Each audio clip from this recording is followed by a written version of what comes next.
Bom dia, bom dia, bom dia, bom dia. Hoje o programa vai ser diferente. Quem ficar aqui até o final vai entender tudo que vai acontecer. Por quê? Porque esse aqui é o seu suco ou suco matinal. Tô vendo a discussão aqui nos comentários se é suco ou suco e a gente vai falar a resposta no final do programa pra manter a retenção que o YouTube adora. Não, Diga, vai ser Matheus. no meio. Porque se for pro final, o povo pula direto pro final. Vai ser em algum Em momento. algum momento aleatório, você não sabe quando vai ser. É o bolão do suco-suco.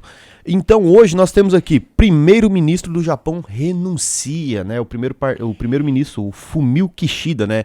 Ele anunciou aí que não buscará a reeleição pelo Partido Liberal Democrata ali no Japão. Liberal Democrata, né? Ou você é liberal ou você é democrata. Não? Esse partido aqui tá uma questão de louco. E essa decisão, né, ela vem ali com base em principalmente manter ali essa boa convivência com a popularidade. Por quê? Porque o Partido Liberal Democrata ele vem sendo muito criticado aí nos últimos tempos e precisava principalmente um bode expiatório que seja o primeiro-ministro que vá fazer ali essa renúncia. Não é necessariamente uma renúncia, ele só não vai concorrer ao próximo mandato. Quer falar alguma coisa, Matheus? Não. Tá fungando Tô aí? esperando os índices. Tá tudo bem. Seguindo então, depois da fungada que o Matheus me deu aqui, Localiza decepciona com balanço fraco, né? Então multiplicando o prejuízo em mais de 6 vezes, chegando a 570 milhões de reais. Então a empresa ali de aluguel de automóveis novamente saindo com um prejuízo na última linha, bem decepcionante para variar. E tem essas e outras notícias que a gente vai falar mais aqui no seu suco matinal ou suco matinal. A gente vai falar isso no final do programa. Ao meu lado tem pessoas aqui muito legais, sendo uma delas o Matheus Malheiros. Bom dia, senhoras e senhores. E outra pessoa que, assim... 3 pessoas e um curitibano. José Jager. 2 pessoas e um curitibano. Olha, 3 com o Lucas. É justo. Hoje tá diferente. Eu falei que ia ficar diferente o programa.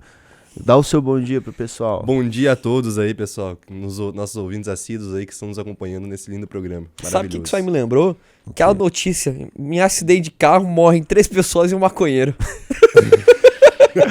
Já viu essa notícia? Eu vi essa notícia. Cara, Eu já vi. maconheiro agora não é gente. É uma Você. Você, maconheiro. Você. Antes do Natal. Antes do Natal. Então é isso. O que é o suco matinal? Acabei de chegar, não sei o que esse programa é. Eu sou uma pessoa que não vê o YouTube, então sou uma das poucas pessoas do Brasil que não assiste o Suco Matinal. O Suco Matinal é um programa compiladinho, bonito, com toda a informação que você precisa saber de macroeconomia, geopolítica e mercado financeiro para começar o seu dia bem informado, bem informado mesmo, e sentar com todo mundo ao seu redor, falando temas inteligentes e parecendo atualizado e mais inteligente do que você já é. Então vamos começar esse programa hoje com a tradição desse programa, que é falar os índices do dia anterior. Como que foram Os índices. Então, o mercado dos Estados Unidos está abrindo aí, né, principalmente perto da neutralidade. Então, Dow Jones numa direção, Nasdaq em outro. Só um ponto aí que vale destacar, que é o seguinte, a loucura do mercado.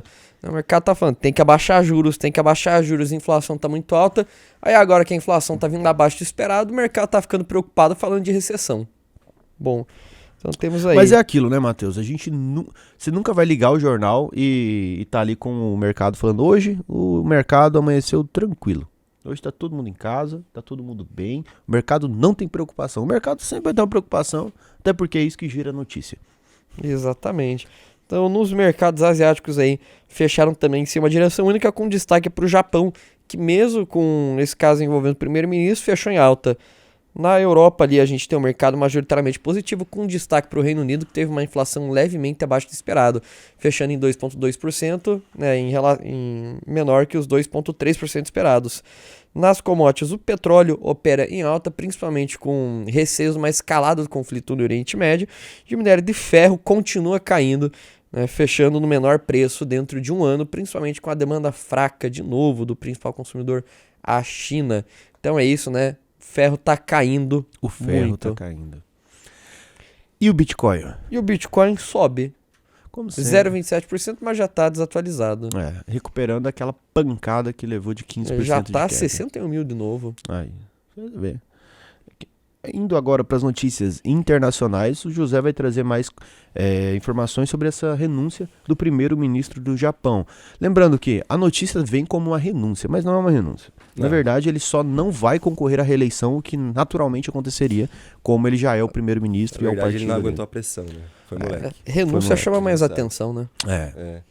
Mas é um cara assim que foi uma pressão interna do Partido Liberal, por conta que ele tinha apenas 20% da aprovação. Então os caras já forçaram ele assim, falaram assim, ó, é o seguinte, melhor tu sair daí, porque se tu continuar desse jeito aí, quando for concorrer na próxima eleição, não vai ter jeito de tu ganhar de jeito nenhum. Então agora ele vai se manter no cargo até o próximo mês aí, até que o Partido Liberal Democrata do Japão faça uma votação para que eles escolham uma nova cabeça lá para colocar no Japão lá como mandante e como primeiro-ministro. A gente já vem aqui para um momento interessante. Pô, o que é um primeiro-ministro? Eu sempre escuto esse termo ali, tanto na Inglaterra, na Grã-Bretanha, primeiro-ministro. Aqui no Brasil a gente tem presidente. Existem dois sistemas, né? Que é o presidencialismo e o parlamentarismo. No presidencialismo, que é o Brasil, por exemplo, e o parlamentarismo que a gente está falando ali no Japão, o presidencialismo ele tem o quê? Ele tem o chefe de governo e o chefe de Estado na mesma pessoa, que é o presidente. Então hoje, nosso querido Lula, ele é o chefe de governo e chefe de Estado. Chefe de governo, ele governa o país. Chefe de Estado, ele representa o país. É a figura mais simbólica. É a figura mais simbólica, exatamente. Em monarquias, o monarca, né, por exemplo, lá, o rei da Inglaterra é chefe de Estado, mas não é chefe de governo. Exatamente. Então, em alguns outros países, a gente tem o primeiro-ministro como chefe de governo, que é o caso do Fumio Kishida, e tem o chefe de Estado, que é um representante mais simbólico do país. Por isso que você vê ali, tem hoje, quem é o rei da Inglaterra mesmo? O rei Charles, né? Exato, o Japão tem o imperador. Imperador, mas tem o primeiro-ministro que governa. Então tem o rei Charles, mas também tem ali, hoje é o quem na Inglaterra, é a menina que ganhou.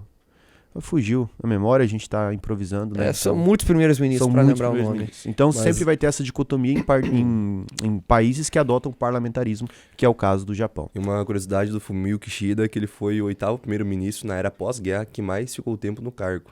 Então um cara aí que foi o 8º a ficar mais tempo lá em cima comandando o país. Grande Fumio Kishida. E a outra notícia internacional que temos aqui é uma conversa leve entre Donald Trump e Elon Musk no Twitter, não é X. Não adianta mudar o nome, é Twitter, acabou. Quem vai chamar de X? É Twitter. Nome ruim. Nome ruim, cara. Podre, ruim. Elon Musk. Então, enquanto a Kamala Harris, né, enquanto tem essa discussão, de outro lado a gente tem a Kamala Harris aí, a principal candidata por enquanto ali do Partido Democrata, despontando nas pesquisas, tomando a frente. Então, apesar de o Donald Trump fazer muito barulho, a gente está aqui, as pesquisas de boca de urna ainda apontam a Kamala Harris como na frente, né, do Donald Trump. E nessa conversa ali, falaram até sobre o nosso querido Javier Milei, nosso presidente da Argentina ali, o 1,5 metro de liberalismo econômico. Tiveram várias falas, Donald Trump ali no meio da discussão, falando sobre imigração ilegal. Foi uma conversa bem interessante ali entre os dois. Exato, a gente teve essa conversa ao vivo sendo transmitida ali no Twitter, não é X também, concordo com a tese do Edson, é Twitter, onde tava o Musk e o Trump conversando. A gente já tá vendo aí que eles são bem próximos nessas campanhas, então provavelmente aí o Musk já garantindo seu lobby político, né, para ter um apoio ali dentro do governo, sendo um dos principais financiadores da campanha do Trump. Então eles tiveram essa conversa, né, na qual abordaram diversos assuntos. Então imigração ilegal, né, acabaram batendo muito nesse assunto. É o Trump que já ficou conhecido principalmente no último mandato dele de presidente, com a ampliação do muro ali na fronteira do México, por exemplo, que é uma das teses dele. Então, combustíveis fósseis, né? Inclusive é interessante ver o Musk nessa conversa defendendo a indústria aí de petróleo, de combustíveis fósseis, né? O cara dos carros elétricos defendendo o petróleo, né? O fortalecimento dessa indústria. E principalmente em relação à política externa, né, que estão criticando a abordagem mais branda do Biden. Então abordaram aí diversos assuntos, falando a América é petróleo, é fechar a América e meter o louco na política externa, porque o mundo está próximo da Terceira Guerra Mundial. Então foi basicamente esses aí os assuntos da conversa. E enquanto isso a gente tem a Kamala Harris quietinha no canto dela, não tão barulhenta quanto, que ficou na frente em pesquisas eleitorais e principalmente agora em casas de apostas também. Então antes a gente tinha uma probabilidade ali implícita mais favorável ao Trump, né? Ou seja, para quem apostasse, né, ia ganhar menos se o Trump ganhasse do que se a Câmara ganhasse. Agora inverteu. A Câmara, né, tá implícita aí, então o prêmio para quem apostar nele ganhar tá menor do que quem apostar no Trump. Já é mais um indicador. Eu nem sabia, isso é legal. Casa de apostas para eleições presidenciais. Você pode apostar em tudo que você imagina. Meu Deus do céu. Indo para as notícias nacionais, então, a gente tem aí o resultado da Localiza, né? Que no seu balanço veio com um balanço fraco, mostrando aí um prejuízo de 570 milhões de reais. Cara, você é acionista da Localiza, se você tem essa ação na sua carteira. Fique esperto com esses próximos balanços, observe bastante a empresa, né? Porque, beleza, veio com prejuízo, de onde que veio esse prejuízo? Ele é fundamental, ele vai continuar vindo, ou ele é um prejuízo para algum tipo de investimento? Então observe bastante isso. Se você tiver a ajuda de um consultor, com certeza tudo isso será bem mais fácil. É complicado isso aí, né? Exatamente. Então a Localiza bateu aí 570 milhões de prejuízo, né, em relação ao que foi uma ampliação de 6 vezes em relação à comparação ano a ano. No último trimestre, acabou fechando em 89 milhões. Então foi uma ampliação bem significativa. Mas vale a pena a gente entender de onde que veio esse prejuízo. Então a gente teve um aumento de 936 milhões na depreciação da venda de casa, que foi impactado principalmente pelo um ajuste no preço esperado de venda. Porque na realidade essas empresas aí de locação têm, né, mais da metade da receita está vindo do segmento de seminovos. Então eles compram o carro com muito benefício fiscal e com um preço muito mais competitivo, justamente por conta do volume. Usam, né, alugam o carro e depois revendem ele dentro do segmento de seminovos. E além disso, teve impacto aí de 103 milhões decorrente das enchentes que teve no Rio Grande do Sul. O EBITDA da empresa também, né? Ou seja, basicamente, resultado operacional, excluindo também depreciação e amortização, ou seja, já tirou esse efeito aí de 936 milhões, acabou batendo 2,3 bilhões, né? Só que a margem acabou caindo também, caiu para 54,3% em comparação com 70% no ano anterior. Mesmo, né, com o crescimento da receita líquida, que alcançou 9 bilhões, batendo 32%. Então, se a gente for quebrar aí a composição da receita da empresa, a gente tem aqui o aluguel de carros 2,2 bi, seminovos 4,7 bi e gestão de frotas aí batendo 2 bi, né, com destaque para o crescimento da divisão de seminovos também, que cresceu aí 43,7%. Essa divisão. E o que eu quero destacar aqui é a parte de caixa da empresa, né, de endividamento e modelo de negócio. Né, por quê? A empresa ela teve uma redução de 2,1 bilhões na sua posição de caixa. Então ela teve prejuízo e também não gerou caixa. Por quê? Ela precisou empregar 7,3 bilhões na aquisição de novos veículos. Então, como ela está nesse setor aí de locação, ela demanda, né, um capital muito, muito extensivo. Então, por conta disso, ela acaba captando e se endividando. Então, se a gente for pegar a relação de alavancagem da empresa, é um pouquinho elevada aqui, 2,83 vezes o EBITDA da empresa. Ou seja, basicamente seria mais ou menos, aproximadamente, 2,83 anos de geração de caixa da empresa para pagar toda a dívida dela. E a gente considera de fato saudável uma alavancagem de até 2 vezes. Então já passou esse limite aí que a gente colocou uma segurança aqui dentro da nossa metodologia. E outro ponto é em relação ao spread entre o ROIC e o custo da dívida. Né? Como que funciona? O ROIC é basicamente o retorno que você vai ter sobre todo o capital que você está empregando na empresa. E o custo da dívida, é bem explicativo, é o quanto você paga para captar parte desse capital. E vale a pena destacar que o custo da dívida, inclusive, é mais barato que você usar capital próprio. Então, assim, se tá ruim nessa situação em relação ao custo da dívida, com capital próprio tá pior ainda. Tá? Isso aí pode ficar com uma curiosidade pro soco matinal de sexta-feira, que eu vou participar. Da semana que vem ainda. Sexta da semana que vem eu explico daí. Mas é o Douglas na sexta semana que vem. Então, para quem tira o Douglas. Pronto, tira o Douglas, eu vou explicar qual que é a diferença de custo de capital próprio e custo de capital de terceiros. Resolvido. Então, aí, vocês querem o Douglas ou o Matheus sexta-feira? É verdade. Quem é? Vamos fazer o seguinte, a Votação, gente vai deixar uma semana seguida, ou o Douglas ou o Matheus. Quem tiver mais Semaninha? uma semana seguida, porque aí a pessoa vai começar a acordar cedo, vai ter mais coerência, né? Mas aí o soco vai ser no lanche se for o Matheus, pô. É verdade. Porque o Matheus tá acordando tarde, agora ele tá nadando à noite, pra quem não sabe. Não, exato. Nosso Virei peixinho- virou nadador agora. O peixinho oficial da UVP O Capital. nosso tubarão. Uau! Pois é, peço perdão, ontem me empolguei no treino, passei um pouco do horário, cheguei moído hoje de manhã, aí fiquei cansado, acabei passando alguns minutinhos do horário previsto de entrega de soco. Justamente. Vocês perdoam o Matheus? Comenta aqui no- embaixo, comenta aí, vocês vocês perdoam o Matheus. Por favor, me perdoem. Se não for perdoado, já é o Douglas. Já é o Douglas. Errei, Se o Matheus fui não for moleque. perdoado, Douglas volta aí e fica o mês inteiro. Mas vamos lá então, em relação ao custo de capital aqui da Localiza. A gente via que lá por 2017 ela tinha um retorno, né, um ROIC de 15,6% e um custo de capital de 7,6%.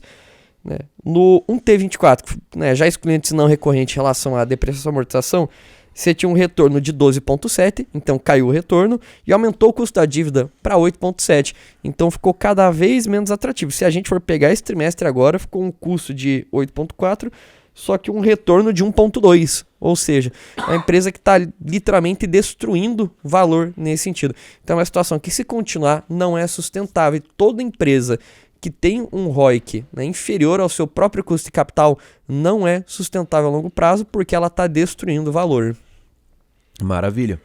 Indo agora para a notícia nacional, que a gente tem também é sobre o BNDES, né? O lucro do BNDES dispara 94%, né? E alcança aí 7,2 bilhões de reais, né? O BNDES, nosso Banco Nacional de Desenvolvimento Econômico e Social, nosso querido emprestador. Com certeza, uma lenda esse banco BNDES aí subir 94% é um número extravagante, né, Matheus? Então, assim, além disso, eles também subiram 83% a capacidade de concessão de crédito. Eles conseguiram conceder crédito 83% a mais do que no ano anterior. O montante dos recursos liberados para os projetos subiram também 21%, totalizando 49 bilhões, eu falo em bilhões, não falo em milhões, entre janeiro e junho de 2024. Então o BNDES, para quem não sabe, é um banco aí que, de forma indireta, por meio de intermediações financeiras de outros bancos, consegue fornecer crédito aí para o desenvolvimento social e econômico em projetos de infraestrutura, agronegócio, empresas e tudo mais, desde o microempreendedor até o grande empreendedor. Especificamente, já foram aprovados 26 bilhões para infraestrutura e 14 bilhões para a indústria até o momento. E além disso, o banco também vem ampliando seu apoio a micro, pequenas e médias empresas, com aprovação de crédito totalizando 29 bilhões no primeiro semestre. Então, também é um aumento expressivo com relação ao mesmo período do ano anterior. E como é que tu enxerga hoje o BNDES, você que é empresário, Edson?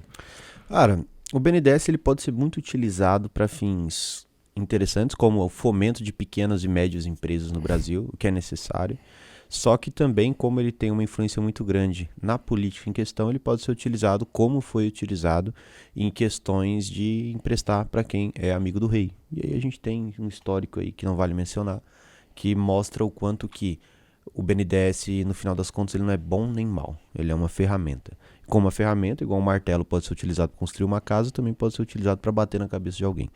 Então, hoje eu vejo como o BNDES sendo talvez bem utilizado, conseguindo fazer empréstimos coerentes e tal, mas todo mundo sempre fica com o pé atrás quando a gente pensa em BNDES, porque a gente está falando de um banco que pode fazer empréstimos, que deve fazer empréstimos com juros legais, só que muito influenciado pela política. Então eu tenho não um pé atrás, eu tenho grandes passos gigantescos atrás quando eu penso em empréstimos via BNDES. Polêmica aí, por conta que aí a gente vê um viés aí, um certo conflito de interesses. Pois é, mas são taxas bem interessantes, principalmente para setores que a gente é carente aqui no Brasil.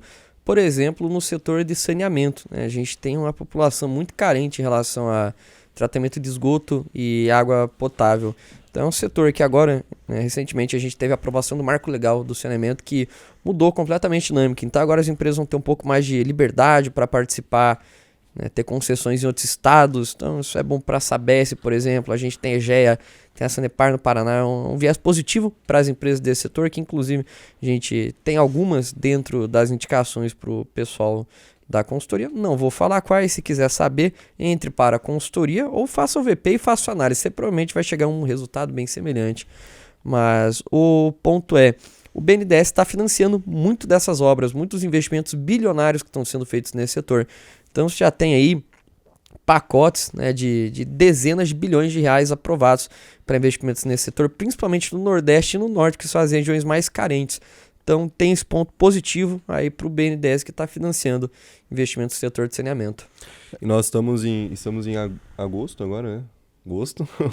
E pro final do ano ainda, o presidente lá, Nelson, deixa eu ler o nome dele, Nelson Barbosa, diretor do planejamento do BNDES, pretende ainda emprestar para a população mais 140 e 150 milhões entre esse número aí, para infraestrutura, indústria, comércio, serviços e agropecuária. Então, bastante dinheiro injetado na economia ainda. Bilhões.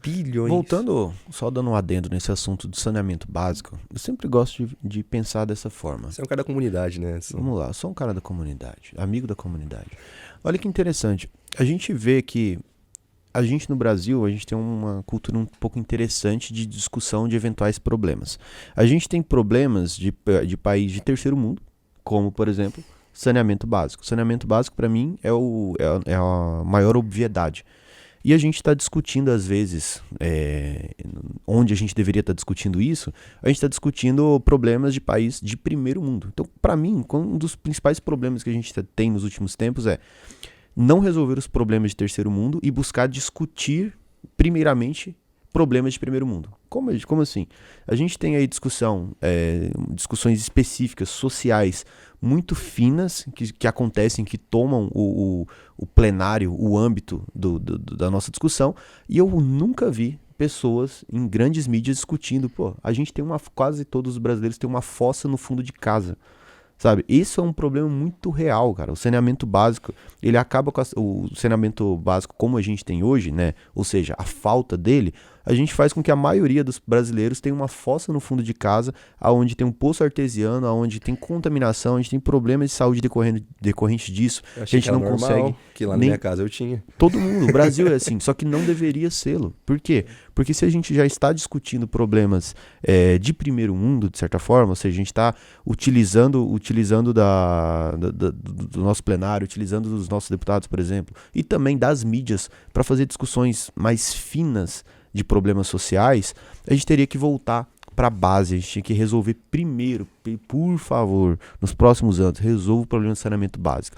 Não faz sentido uma população que tenta avançar ter um poço artesiano de um lado da casa e do outro ter uma fossa e não conseguir compreender o quanto isso é prejudicial para toda a saúde como um todo, no longo prazo, sabe? Não faz sentido. Saneamento é infraestrutura, então já está até no próprio nome. Se a gente não tiver saneamento, a gente não tem estrutura para se desenvolver. Então, claro, além disso aí, por exemplo, a gente tem uma malha ferroviária aqui no Brasil muito defasada.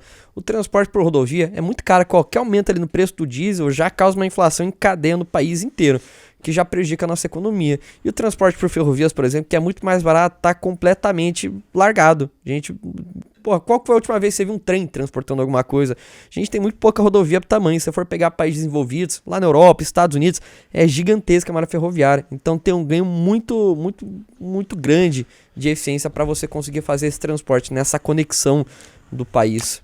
Um caminhão, um bitrem, que leva soja, milho, qualquer outro grão, ele é desse tamanhozinho comparado com um trem, que é muito mais econômico e tem o seu destino já para os portos nacionais. É muito engraçado isso. Eu realmente acho isso um problema muito grande. Se você abre o G1 agora, você vai ver várias discussões, ou seja, como se aquilo fosse a maior importância do nosso mundo, que são problemas. São problemas, claro que são, mas são problemas que já estão no topo dos nossos problemas. E a nossa base não está sendo resolvida. E aí a gente deveria focar os assuntos, focar a discussão, o interesse, o olhar, porque você vê aquilo que você foca, né? Você começa a resolver aquilo que está na sua frente. E o que está na nossa frente é o problema de saneamento básico brasileiro, é o problema das ferrovias, são problemas estruturais. Então isso me deixa um pouco revoltado, sabe? Pensar que a gente está discutindo e falando sobre bolhufas. Por quê? Porque são problemas? São, mas não agora. Eu vou até só pegar um exemplo recente, claro, não envolve essa questão de saneamento, mas demonstra perfeitamente essa questão das discussões que a gente está falando. Agora com as Olimpíadas, teve todo aquele barulho em relação ao imposto de renda sobre as premiações em dinheiro para os atletas olímpicos, que chegava ali até 27.000% de imposto de renda. Então fez um barulho gigantesco nas redes sociais, foi tanta pressão que o governo soltou uma medida provisória e isentou esses atletas de fato de pagar o imposto. Tô falando que não devia ter isentado, que foi errado? Não, só que eu tô querendo falar a discussão, por exemplo, nesse mesmo âmbito do imposto de renda, uma promessa de campanha do atual governo foi isentar quem ganha até 5 salários mínimos de pagar imposto de renda. Então hoje você ganha R$2.000 por mês, você já é considerado rico e você tem que contribuir, né, com a sua renda para o governo, né, para financiar a nossa máquina pública. E alguém retomou essa discussão? Não, ninguém. Morreu, né? Isenção de até 5 salários mínimos. E a discussão inteira, envolvendo a mesma parceria de imposto de renda, foi simplesmente para medalhas de atletas, que já tem patrocínios, inclusive já tem outros fontes de financiamento. Então, paga um imposto ali de 27,5% sobre R$1 milhão em premiações. Então, sabe, foi uma medida que beneficiou quem já está bem, relativamente, em vida, enquanto esse esforço, por exemplo, poderia ter sido direcionado para voltar essa campanha de isentar quem ganha até 5 salários mínimos, que é quem realmente precisa, né, desses incentivos fiscais do governo para promover aí uma condição social mais favorável. Não só quem precisa, Matheus, mas a gente observar aí o que a gente paga de imposto no Brasil hoje, a gente tem que ter uma estrutura, uma infraestrutura de primeiro mundo, que é o que a gente está batendo aqui. Então não faz sentido também, eu concordo muito com você, não faz sentido ter todo esse barulho por trás de um atleta profissional, igual a Rebeca, a gente é fã da Rebeca, assim, ó, admiramos, acompanhamos todo o processo dela na Olimpíada, mas com nossos próprios salários, com nossos próprios pagamentos pro governo, ninguém faz todo esse barulho Exato. todo, né? Parece que o brasileiro, parece que ele caga para as coisas que realmente importam, parece que só se importa com o que realmente é, como o Edson falou, é bolhufas. Ó, pra finalizar essa discussão, abriu o G1. Eu vou ler o G1. 3 notícias, uma em cima da outra aqui. Kamala Harris busca atrair idosos com sorvete e dança de swing. Manu Batidão anuncia pausa nas atividades para tratar virose. Quem é Manu Batidão? E temos aqui, ó, aqui que eu falei, ó, como a indústria musical afeta o clima e o que os artistas podem fazer para melhorar isso. Sabe, é uma discussão? Sim, tem que pensar o que a indústria musical tá fazendo com o clima e o que os artistas podem fazer, mas enquanto a gente tá discutindo isso, a Maria tá pegando a água do poço artesiano do lado e colocando dejetos dela no outro e bebendo essa água a vida inteira, indo no SUS com um problema de saúde. Não, cara, pra mim, vamos ler os comentários já. Não, Senão não chega, essa mais, discussão da raiva. Você fica puto com Mas vai essa... ficar uma hora e meia com falando. essa... mais ou menos. Vamos lá, Quase virou um podcast isso aqui. Quase virou um podcast. E aqui não é podcast, aqui é suco ou soco matinal. Agora é um bom momento pra responder. Agora não. Agora não. Mais depois ainda. Mais depois. Mais Mais depois. depois. Vocês ainda vão- Mais maior. Mais depois. Mais maior. Ó, você vê que hoje tem curso de oratório aqui. Malheiros vai estar lá, José vai estar lá, Douglinhas, Manuel, Guilherme Godoy, o Guilherme Mendes, todo mundo vai estar no curso de oratório. Amanhã, assim, o oratório vai estar sensacional, vocês vão ver. Ó, antes de ir para as notícias não tão irrelevantes, a gente vai ler os comentários do vídeo anterior, ou seja, o vídeo de ontem. E eu tenho aqui o @Lucas Conrado, que disse: bom dia, queridos, bom dia, Lucas. Como vocês conseguem ler tantas notícias e comentários nesses TPs que estão segurando aqui? Parece até que usam para cobrir o celular onde realmente estão as notícias. Tenham todos um ótimo meio de semana. Obrigado pelo desejo. E aqui realmente são notícias, ó. Se você ver aqui, ó, não tem nada, inclusive, sabe? A gente... Tá tudo na cabeça. É porque a gente decora tudo, a gente fica olhando pro papel em branco pra parecer que tem uma notícia. Porque se a gente mostrar pra você que a gente é tão inteligente ao ponto de decorar tudo, inclusive o seu comentário, você vai falar, não, eles são muito inteligentes. Ele ia se sentir mal com isso. E aí por isso a gente finge que tem alguma coisa aqui e a gente tá lendo, mas é tudo da nossa cabeça. Tem umas noias, né? Galera do Raul fala que vê Barbie. Agora Porra, cara não, aqui fala que vê celular. Edson, mostra a finura dessa folha aí. Olha aqui, Ó, ó. como que cabe um celular aí? Como que Olha a cabe um finura celular? desse negócio. Cara, nosso público é muito doido. Não sei de onde que vocês tiram essas coisas. Quais são os seus comentários aí? Eu quero ler um comentário do @BemBoladoDrinks. Sérgio aqui de Almirante Tamandaré, Paraná, região metropolitana de Curitiba. Aqui não está nem frio nem calor, tá 0 graus. É isso aí, Sérgio. Goiano aqui, Lucas, todo de moletom, parece que tá indo pro Alasca. Então, não Todo sabem enfrentar um friozinho aqui em Goiânia, de E fato. nem precisa saber que é Goiás. Ó, só pra manter aqui tem um @TheBodyFeio que diz: cadê o Malheiros? Mostra aqui. o Malheiros, pode fechar na câmera aí, Malheiros. Dá um zoom. Esse Aí. aqui, ó.